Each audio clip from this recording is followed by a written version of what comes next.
We have an amazing recruiting team, and our director of talent acquisition does a great job of supporting a decentralized staffing model. So each of our restaurants, we use iCIMS as our ATS, and so they each have access in and can review candidates and hire.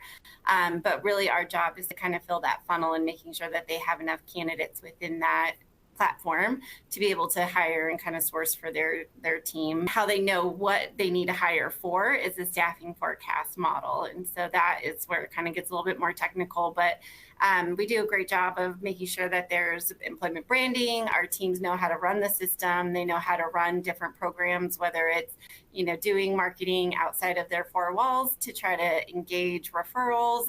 So lots of different ways that we try to engage and get our restaurant staffed. But we do have like a high level overview to understand like where each location should be. And then our team also, his name is Tristan, he helps support those restaurants that are maybe critically understaffed, and really just kind of triaging why they may be experiencing some harder times filling those restaurant positions. And I'll talk about the staffing forecast model because I do think it's a pretty helpful tool for our restaurants. So back in 2017, Noodles did this activity, which we called a best practice quest. And we asked our restaurants that were performing really well what they were doing.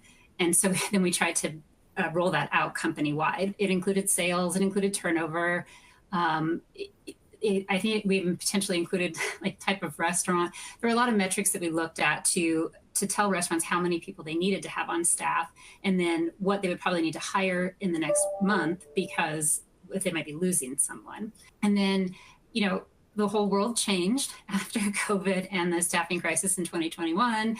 And so the staffing forecast model really needed to be updated. So we now produce a target staffing range for the restaurants.